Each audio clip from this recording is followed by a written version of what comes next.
Good evening, everybody. Welcome to the fourth of my Gresham lectures on how Shakespeare's imagination was shaped by the inheritance of classical antiquity. Huge thank you to all of you here in the auditorium for turning out on such a cold night, and welcome to those of you who have decided to sit by your firesides and watch it on the live stream. Also, a little apology. I had to write the brief summary of these lectures months in advance, and I said in the original summary that this lecture was going to contain some material about the Roman poet Horace. In fact, I had so much to say about Cicero that Horace doesn't come into it. So if you're a massive fan of Horace and are solely here for the Horace references, you may leave now, but come back in week 6 when Horace will feature in my lecture on Shakespeare and the idea of fame. But this is mostly about Cicero, and inevitably in thinking about politics and ancient Rome, it's mostly about Coriolanus and Julius Caesar. But I actually want to begin with Shakespeare's English history plays. From the time of Shakespeare's birth until he reached artistic maturity in the late 1590s, there were religious wars between Catholics and Huguenots in France. Ben Jonson served as a soldier, and Christopher Marlowe seemingly as a spy in the religious wars in the Low Countries. In 1569, the Catholic nobility of northern England, led by the Earls of Northumberland and Westmoreland, attempted to supplant Queen Elizabeth I and place Mary, Queen of Scots, on the throne in her place. For these reasons, the fear of civil unrest was pervasive. That is why Shakespeare began a play about the rebellion of an earlier Earl of Northumberland, with the king conjuring up sanguinary images of English soil daubing her lips with her own children's blood, of the intestine shock and furious close of civil butchery. The second half of the 15th century, century before Shakespeare, had been a time of aristocratic division, or to follow the title page of one of the first of Shakespeare's plays to appear in print, the contention of the two famous houses of York and Lancaster. That's the play that eventually was called Henry VI, Part 2. In his historical novel, Anne of Geierstein, published in 1829, Sir Walter Scott coined the term the Wars of the Roses as a description for those contentions between the houses of York and Lancaster. And he did so under the influence of a famous but completely unhistorical scene in Shakespeare's Henry VI, Part 1, where representatives of the rival households pluck red and white roses in the garden of the Temple Church here in the city of London. The notion that Henry Richmond's victory at the Battle of Bosworth Field, his defeat of Richard III, and his marriage to Elizabeth of York had reconciled the two houses, united the nation, and established a new dynasty, was essential to the self-fashioning narrative of the Tudor monarchs. So it's a rather extraordinary thing that we talk about the Wars of the Roses, but we only owe that term to Sir Walter Scott's reading of a scene that Shakespeare invented. Now, the reality is that the Wars of the Roses, as we now call them, were really confined to the great lords and their retinues. Life in much of England carried on as if nothing had changed.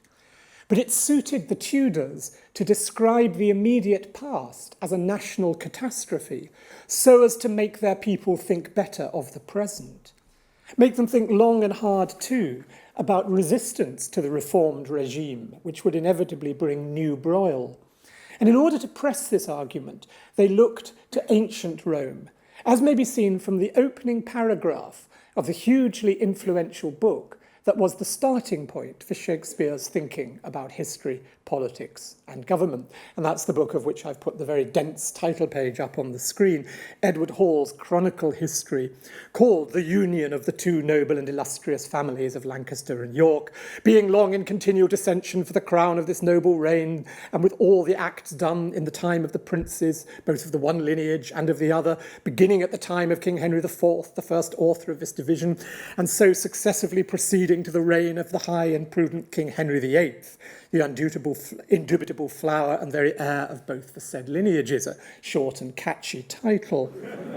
But the book begins like this. What mischief hath insurged in realms by intestine division, what depopulation hath ensued in countries by civil dissension, what detestable murder hath been committed in cities by separate factions, and what calamity hath ensued in famous regions by domestical discord and unnatural controversy. Rome hath felt, Italy can testify, France can bear witness, and especially this noble realm of England can apparently declare and make demonstration. For who abhorreth not to express the heinous facts committed in Rome by the civil war between Julius Caesar and Pompey, by whose discord the bright glory of the triumphant Rome was eclipsed and shadowed? And I think that was a paragraph that burned itself into Shakespeare's political consciousness. He sets out in his plays to show that what Hall variously calls intestine division, civil dissension, and domestical discord was the worst form of strife. Now, as you see from that passage I read, for Hall, the classic example was what he calls the civil war between Julius Caesar and Pompey in ancient Rome. The emotive term at the core of the argument there was actually first recorded in writing by the Roman politician and orator Cicero. Bellum civile, civil war, a phrase coined by Cicero. And indeed, soon after, Cicero gave currency to the idea that civil war was a distinctive category of strife. Julius Caesar himself began his Commentarii de Bello Civili, giving his version of his conflict with Pompey and the Senate. A century later, the poet Lucan wrote antiquity's most influential treatment of the theme, Bellum Civile, which began with the claim that no foreign sword has ever penetrated so. It is wounds inflicted by the hand of fellow citizens that have sunk deep. Or, as Christopher Marlowe put it in his translation of Lucan's first book, no foreign foe could so afflict us. These plagues arise from wreak of civil power. So in Shakespeare's time, there are English translations, as I say, by Marlowe of Lucan on civil war, translations of Julius Caesar too, and another book written by the historian called Appian about the Roman wars, both civil and foreign. So there's that idea of there's two kinds of war, civil and foreign, and civil war is the worst. Now, interestingly, accounts of what we call the Wars of the Roses at the time, in the late 15th century, never used the term civil war.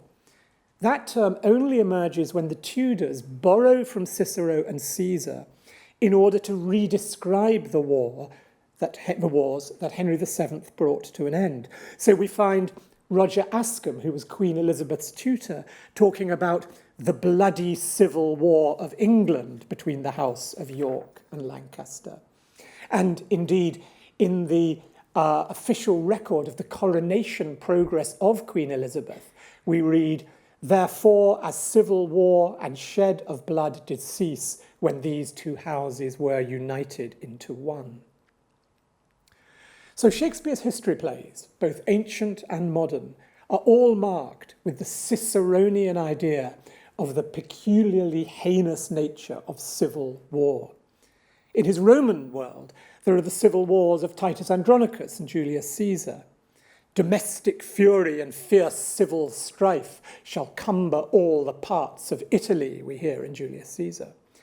And in those English history plays, civil strife is the linking theme. Richard II introduces it, the dire aspect of civil wounds ploughed up with neighbours' swords. The two parts of Henry IV act out the intestine shock and furious close of civil butchery in a poor kingdom sick with civil blows. Henry V, of course, temporarily suspends it by means of foreign war, the war in France. But the shadow is always there, as the king recognises. It's his King Henry. "Now beshrew my father's ambition. He was thinking of civil wars when he got me." And in Henry VI, it is back. Part 1, Civil dissension is a viperous worm that gnaws the bowels of the Commonwealth. Part 2. Methinks already in this civil broil I see them lauding it in London streets. Part 3. Conditionally that here thou take an oath to cease this civil war. But it only does cease with Henry Tudor's victory at the end of Richard III, when after Bosworth Field we hear, now civil wounds are stopped, peace lives again. But maybe there was an unintended consequence of the mid-Tudor propagandists' invocation of the Roman idea of civil war in the context of the history that brought the dynasty to power. Civil war surely implies another of Cicero's terms, the term civitas, the social bond of the cives, the citizens united by law. To re-describe the aristocratic contention between the noble houses of York and Lancaster as a civil war was to create an arena for the corporate voice of for civitas, for citizens, and thus for the notion of a public good, what Cicero calls res publica. Cicero, after all, was in the business of defending the Roman Republic, which had been founded, as Shakespeare reminded his audience in his poem The Rape of Lucrece, on the expulsion of a monarchy. Those of you who were here last time will remember I briefly touched at the end of that lecture on how, having written his erotic poem Venus and Adonis, Shakespeare then wrote a second narrative poem, a historical poem based on ancient Roman history, the story of how the son of Tarquin, the king of Rome, rapes the virtuous Lucrece, the painting there, famous painting by Titian of the scene. And as a result of that, Lucrece's family get together and they expel the Tarquins, they expel the kings, and establish the Republic. Binding the nation together after the civil dissension of the 15th century was all well and good. But in leaning on the Roman example of state building, Tudor political discourse was opening the way for the civitas to turn against the monarchy, and thus, in the next century, for a genuine civil war in which the monarch, in the form of King Charles I, was removed. Among the most widely read classical texts of Shakespeare's age were the Roman historian Livy's account of the expulsion of the Roman Tarquins and Cicero's many defences of the Roman Republic. So, what were the options for the ordering of a state? In Coriolanus, Cominius launches into a formal encomium, an act of praise of Coriolanus, in which he argues for the supremacy of the great warrior hero. And it takes the form of a memory of the young warrior's initiation into battle. This is Cominius and Coriolanus. At 16 years, when Tarquin made a head for Rome, he fought beyond the mark of others. So what Cominius is saying here is that after the expulsion of the kings, the Tarquins, they marched back to try to retake Rome, and Coriolanus was in the forefront, defending Rome against the returning tyrant. Our then dictator, with whom all praise I point at, saw him fight, when with his Amazonian chin he drove the bristled lips before him. He bestrid an erpressed Roman, and to the consul's view slew 3 opposers. Tarquin's self he met, and struck him on his knee. In that day's feats, when he might act the woman in the scene, he proved best man in the field, and for his meed was browbound with the oak. His pupillage man entered thus, he waxed like a sea, and in the brunt of 17 battles since, he lurched all swords of the garlands. It's an astonishingly rich speech, creating in one speech a cast of politically diverse characters. There is Tarquinius Superbus, representing tyranny marching against Rome. In striking him, Coriolanus is defending the Republic. The on-field witness is a consul, that's an elected representative of the Republic, who has temporarily been given the absolute authority of what Cominius calls a dictator. the point there is that under the Roman equivalent of what we might call an Emergency Powers Act, a consul could temporarily be given supreme power to lead the state in time of war. Coriolanus himself is seen as a boy of 16, smooth-chinned and thus perceived as feminine, Amazonian, wonderfully suggesting both military prowess, Amazonian great female warriors, but also the sort of femininity of his youth. And in this action, he wins a civic crown. He saves an overpressed Roman. He becomes a man.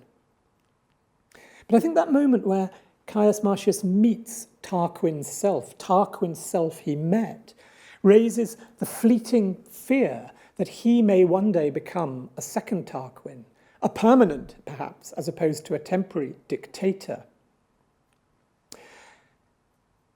Of course, that is the fear of the people as manipulated by the tribunes when it comes to the moment that Coriolanus is elected consul. The people vote for him, they give him their voices, but then they are persuaded by the tribunes of the people to withdraw their votes.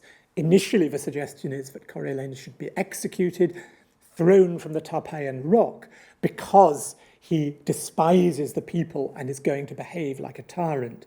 Eventually, there is a compromise, and he's sent into exile, and that's when he then joins Aufidius, his old enemy, in marching against Rome.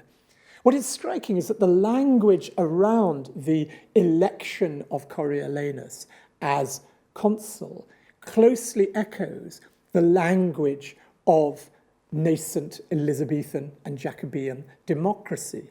That's to say, the word that keeps being used about Coriolanus' election is the voices.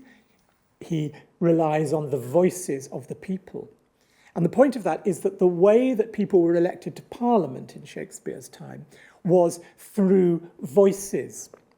So there wasn't a ballot paper that you put in a box, but what would happen would be that for each election, the sheriff would gather the people who had the right to vote, which is property owners, at the county court, and ask for each candidate, for the people to give them their voices. And you would shout out the name of your man, and the sheriff would work out who had most voices. That was how you had most votes. And just occasionally, when there was a very closely fought election, there would actually be a head count. The old word for head is poll, and that, of course, is how we get the idea of a poll. So there's a very interesting moment where one of the tribunes in Coriolanus says, "Have you a catalogue of all the voices that we have procured set down by the poll?" The suggestion there that this is going to be a very close-run election. So the dilemma that Shakespeare is exploring in Coriolanus is that to be successful in war, a state needs strong leadership, perhaps needs a dictator, but that the restless man of military action has no time for the inglorious arts of peace. The question of what to do with a returning soldier was all too familiar, of course, from the case of the Earl of Essex, who famously, having conquered the Irish, or not actually fully succeeded in conquering the Irish, returned to London and before long was launching an attempted coup d'etat against Queen Elizabeth. Interestingly, a sermon was given in St. Paul's churchyard, not far from here, just a week after the Earl of Essex's execution, specifically comparing him to Coriolanus as represented by Plutarch.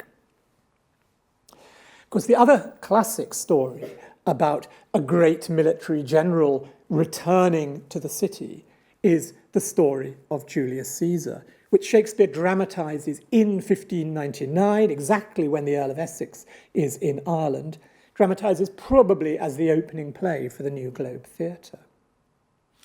The success of Julius Caesar in his Gallic Wars and his invasion of Britain gave him supreme military power. Fearing the consequences of this, the Senate ordered him to relinquish his command and return to Rome.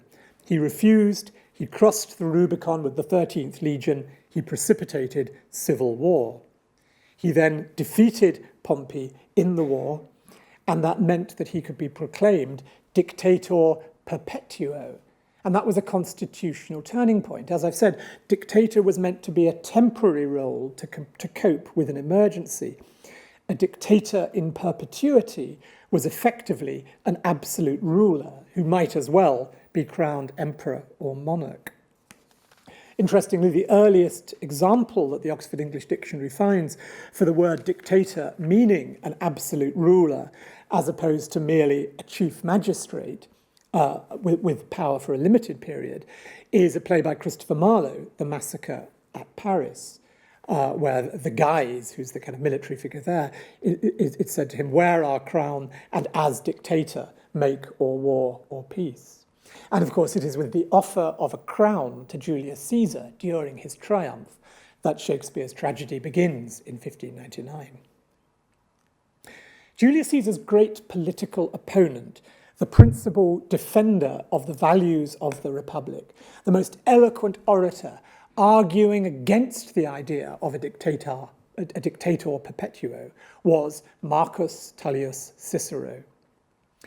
As Plutarch noted in the life of Julius Caesar, Cicero saw the danger from very early in Caesar's meteoric career. Cicero, for the Elizabethans, was the embodiment of the Roman Republic. When he was consul, he was responsible for the suppression of the conspiracy of Catiline, a conspiracy that was dramatized in a play by Ben Jonson, a rather boring and unsuccessful play, actually. But the image here is a 19th century imagining of Cicero denouncing Catiline in the Roman Senate. And Cicero's great speech against Catiline was thought of as the great defense of the Republic. Plutarch, in his Life of Julius Caesar, the source for Shakespeare's play, you've got the first page of it there, says this of Cicero: "Cicero, like a wise shipmaster that feareth for calms of the sea, was the first man that, mistrusting Caesar's manner of dealing in the Commonwealth, found out his craft and malice, which he cunningly cloaked under the habit of courtesy and familiarity." And indeed, Cicero's climactic statement of the Republican position came later in his Philippic, when he poured the blame on Mark Antony for offering the kingdom to Caius Caesar, perpetual dictator, and thus destroying laws and courts of justice by the substitution of kingly powers. "Was it for this," said Cicero in a famous oration, "that Lucius Tarquinius was driven out, that Spurius Cassius and Spurius Maelius and Marcius Manlius were slain, that many years afterwards a king might be established at Rome by Marcus Antonius, though the bare idea was impiety?" Well, given that Cicero is such a central figure in the story, it's rather extraordinary what a small part he has in Shakespeare's Julius Caesar. Early in the play, we hear that he is a looker-on with ferret eyes. Then Cassius asks Casca whether Cicero said anything in reaction to Caesar's initial refusal to accept the crown. "It was Greek to me," replies Casca, setting up the image of Cicero as a learned and loquacious intellectual, a thinker and not a man of action. And it's foreseen after that the character of Cicero speaks his only 4 lines in the entire play. He greets Casca. "Good even, Casca. Brought you Caesar home? Why are you breathless and why stare you so?" And Casca replies by describing the stormy weather, suggesting that it portends civil strife.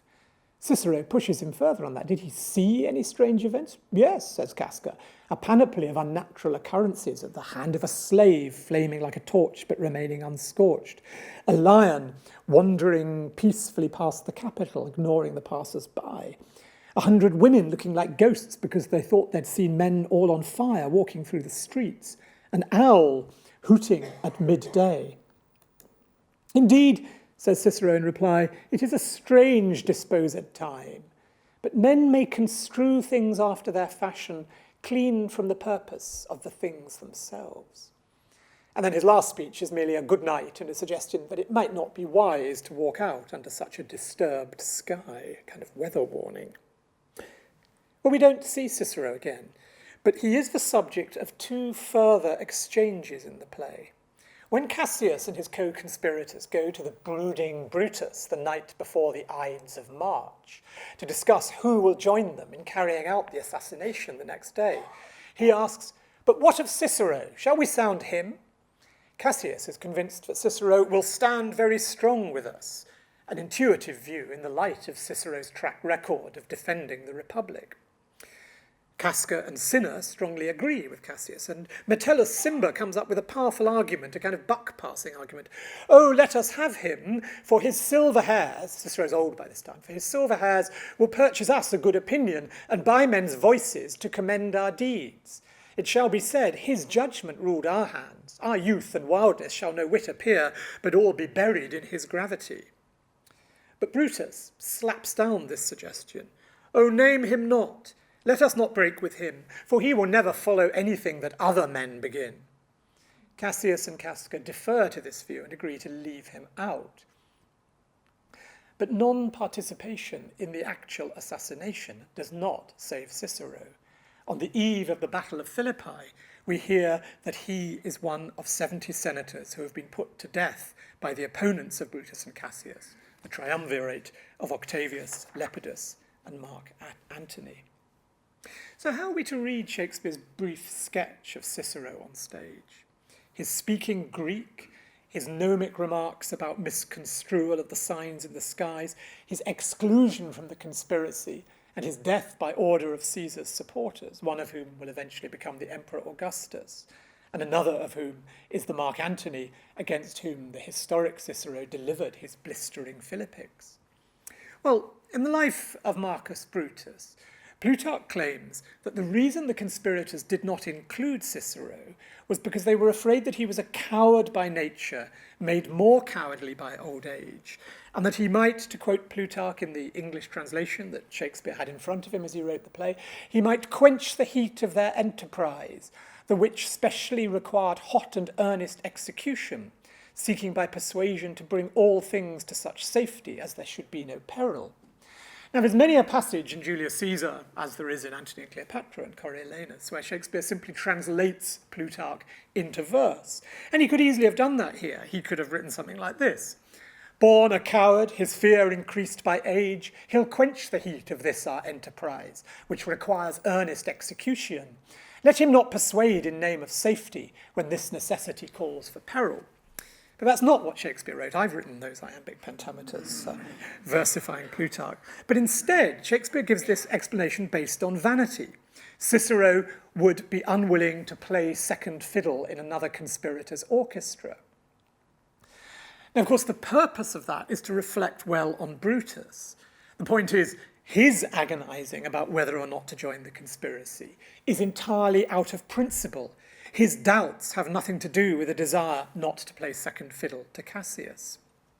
Do you remember Brutus in that key scene, the great scene where the conspirators come to him the night before the assassination? His line of reasoning kind of goes like this: "I have nothing personal against Caesar, but absolute power will corrupt him.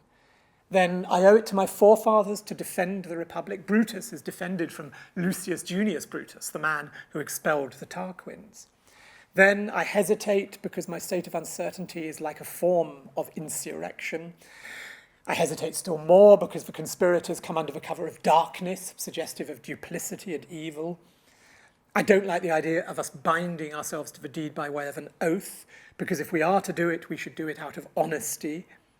No, don't involve Cicero. No," then he says, "don't kill Antony as well as Caesar. That will make us seem too vengeful." All the arguments against. And then the conspirators depart, and Brutus has not made a commitment to them.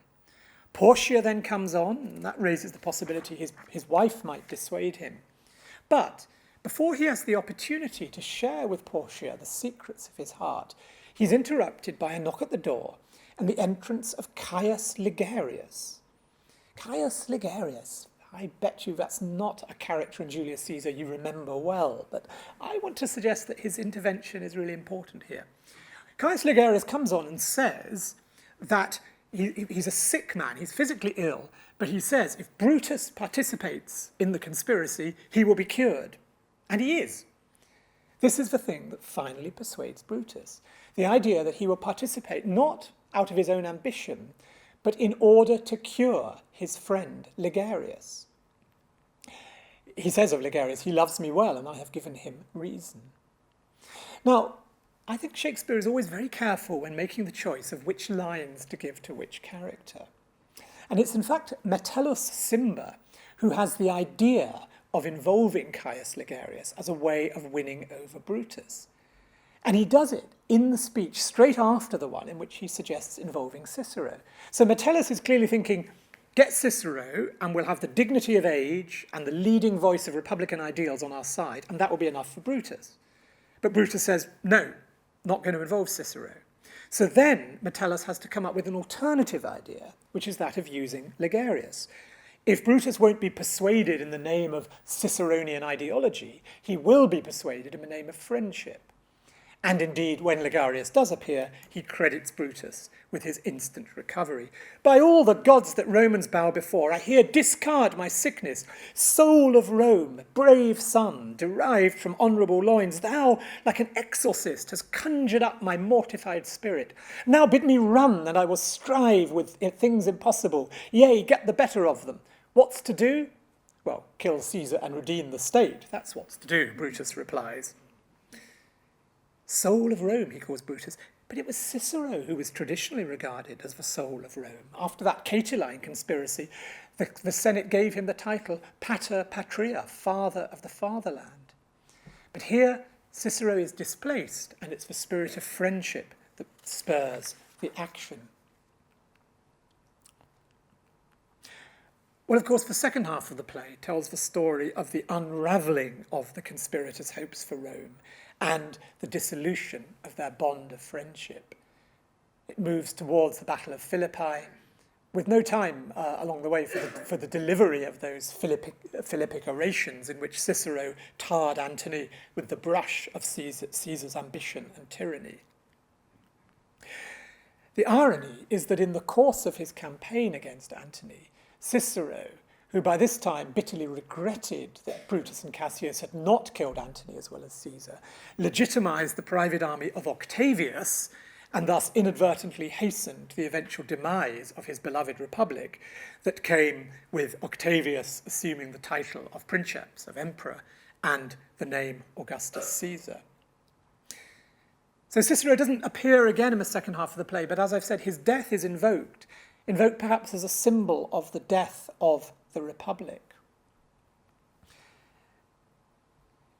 Though Shakespeare doesn't use the detail, it is notable that in Plutarch's Life of Brutus, which again he has open on his desk as he's writing, immediately after the passage about the exclusion of Cicero from the conspiracy, there's a marginal note in which Plutarch writes, "Civil war worse than tyrannical government."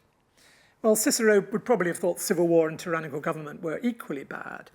But in the 1590s, with the shadow of that past century's civil wars and religious divisions, which I talked about at the beginning of the lecture, it might just have been politic for Shakespeare to assent to this idea that civil war is worse than tyrannical government. Well, Shakespeare derived the detail of Brutus curing Ligarius from the Life of Brutus. But there's no doubt that he also read the life of Julius Caesar in Plutarch's Lives. So, for example, Caesar's famous line, "Cowards die many times before their death, the valiant never taste of death but once," is clearly derived from Caesar's saying of death, which in the translation Shakespeare read goes, "It was better to die once than always to be afraid of death."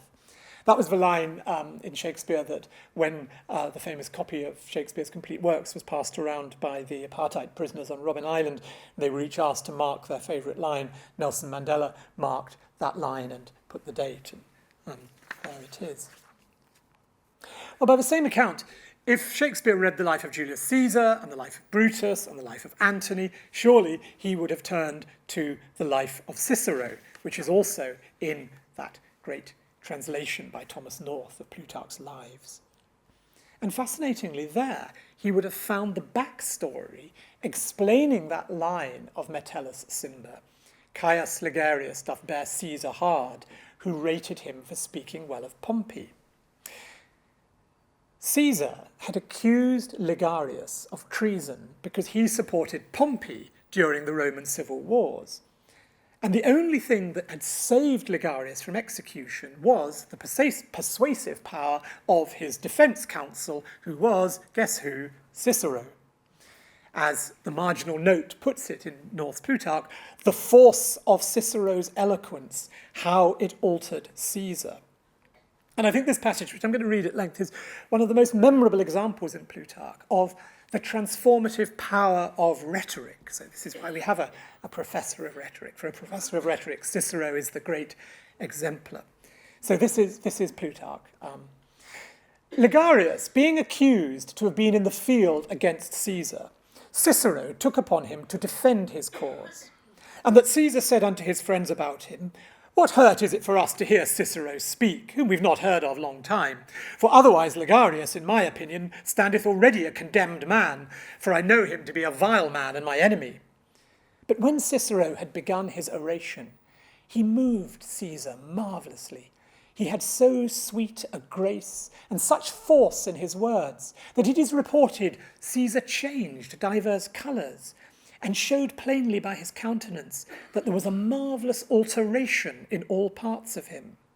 For in the end, when the orator came to touch the battle of Pharsalia, which is where Caesar defeated Pompey, then was Caesar so troubled that his body shook withal, and besides, certain books he had fell out of his hands, and he was driven against his will to set Ligarius at liberty. Well, I don't think there could be a better example of the way in which courtroom oratory has theatrical power. Caesar's mind is so moved by Cicero's speech, it's troubled, his face changes colour, and the persuasive words provoke a bodily reaction, the dropping of his books. It's exactly effects of this kind that Shakespeare's characters strive for in their on-stage orations. So the fact that Ligarius owes his life to Cicero's rhetorical genius binds the two characters together and reinforces the significance of Metellus invoking them one after the other. So it's noteworthy then that Ligarius is the one conspirator who's not actually present for the assassination. His absence, I think, stands in for Cicero's exclusion.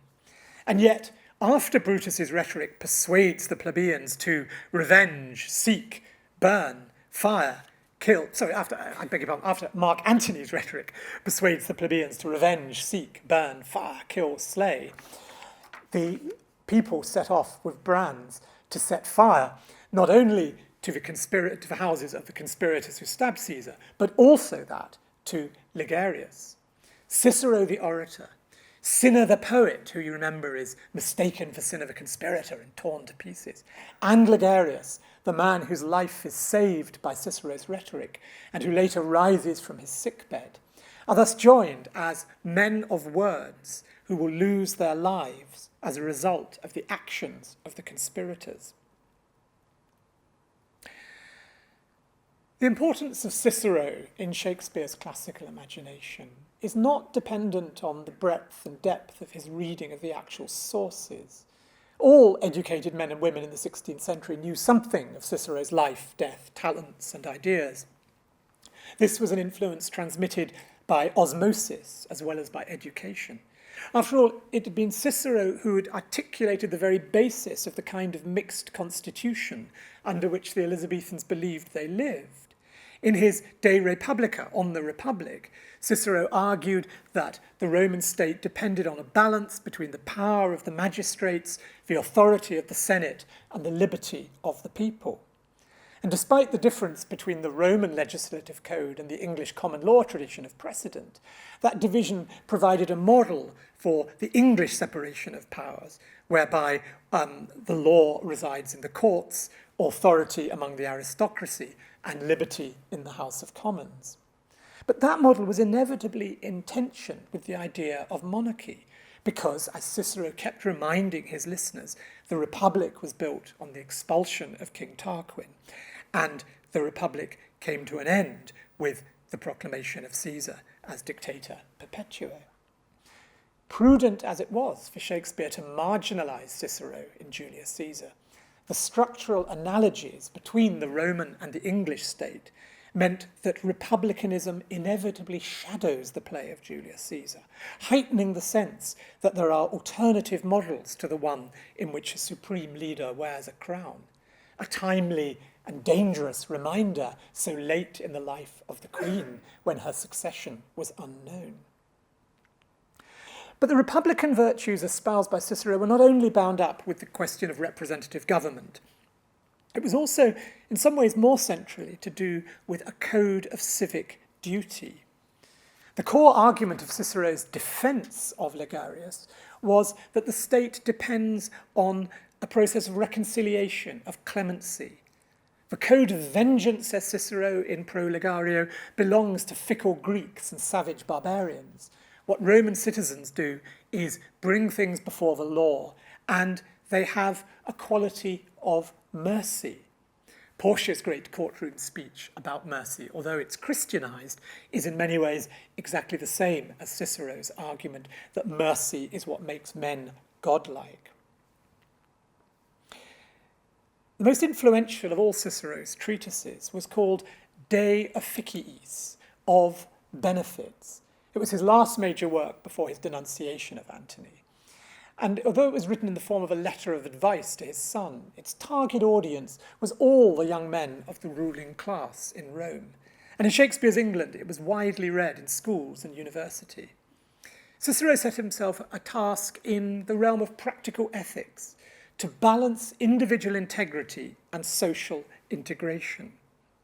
He argues for the importance of honesty, honestus, and of public reputation, eudaimon, being well regarded, for dignity, decorum, gravitas, the importance of friendship and service to the state. Essentially, what Cicero creates there is the code of the gentleman that was inculcated in the education of the English elite for centuries. Mark Antony's repeated mantra, Brutus is an honourable man, derives its ironic force from the idea of honestus, honourableness, honour. The subtext is that if he were truly honourable, he would have been loyal to Caesar because Caesar was his friend. Loyalty to your friends is crucial to this code. In second and third books of De Officiis, Cicero shows how this code of honour can be translated into social relationships by means of the practice of giving and receiving what he calls benefits. That's the meaning of his noun, officium. Officium means a voluntary service, a kindness, a favour, a courtesy, an obligation, a duty. The argument is that harmony between powerful families, friends, political allies, participants in a network of patronage, operate through the exchange of services. The act of helping someone creates a bond whereby he will be obliged to offer reciprocal help in the future. Maybe the benefit will take the form of an appointment to a position of public service. And indeed, the role for, the word for such roles of public service was also officium, public office. This sense of public duty was the absolute basis of what may properly be described as the Ciceronian ethos of the ruling class in Shakespeare's time, and perhaps of the ruling class in this country right through to the mid-20th century. Shakespeare uses the word duty nearly 200 times, and office nearly 300. And one of his great themes is one of the great themes of De Officiis, the potential for a division between the person and the office, the sense that once one has a public office, one has two selves, both an individual self and an official self. When Brutus and Cassius fall out in the second half of Julius Caesar, it is precisely over breaches in that code of benefit. Cassius accuses Brutus of condemning someone called Lucius Pella for taking bribes, and in so doing, not paying attention to Cassius's letters asking for mercy for Lucius. Cassius' assumption there is that Brutus owes him a benefit that he wishes to pass on to Lucius Pella. But Brutus responds that Cassius has broken the code. You wronged yourself to write in such a case. Furthermore, says Brutus, Cassius himself has defied the duty of office by selling offices for gold, to bring bribery within this system of benefits was regarded by Cicero as particularly wrong. And I think that's because if you start asking the question, what's the difference between a favour and a bribe, the answer might be not very much. Cicero devotes a whole section of his book to exactly that question. He concludes, bribery is abhorrent because it's motivated by avarice, by greed. The public official, says Cicero, should be Spartan in private life, should subordinate personal greed to service to the state. Brutus has a further accusation. He says that he is so strong in honesty, again that Cicero term, honestus, that he cannot be hurt by insults, but that what riles him is precisely Cassius's failure to confer a benefit. I did send to you for certain sums of gold, which you denied me, for I can raise no money by vile means. So Brutus is saying, I'm short of cash. I'm not going to get into money lending, but because you're my friend, please lend me some money. And according to the Code of Benefits, Cassius should have done. But he doesn't. And Brutus is so exercised about this that he says it twice. He says again a few lines later, I did send to you for gold to pay my legions, which you denied me. Was that done like Cassius? This failure is castigated as supremely un-Roman because the practice of benefits was so central to the working of Roman society. And it may not be coincidental that news of the murder of Cicero comes just a few minutes later in the play, as if to symbolize the desecration of the old Republican code of mutual obligation that Cicero had recently anatomized in this hugely influential book, De Officiis. Cunningly, Shakespeare, in his history plays, both ancient and modern, and indeed in his political tragedies, forever holds opposing forces and ideologies in balance. He never openly advocates insurrection or assassination. He mocks the plebeians, even as he gives them voice. And he ultimately subordinates systematic Ciceronian republicanism to his fascination with the interior life of the self, as his patrician characters, such as Brutus and Coriolanus, wrestle with that code of honestus, amicitia, and officium, of honour, of friendship, and of benefit. Shakespeare preserves his neutrality, never speaking for a particular faction, and perhaps that was why he preserved his safety, whereas so many of his fellow dramatists found themselves having their plays closed down, or indeed finding themselves imprisoned. But by dramatising those breaches of the code of obligation, we see it there so strongly with Brutus and Cassius, dramatising them on the London stage and, when called upon, in commissioned performances in front of the aristocrats and indeed the monarchy in great houses and at court. By doing so, and by showing how such breaches lead to personal humiliation and civil broil, civil war, Shakespeare was implicitly offering warnings as to the dire consequences of division between the patricians of his day, such as Leicester and Burleigh, or Essex and Cecil. And in that wise counsel, perhaps Shakespeare was the Cicero of his age.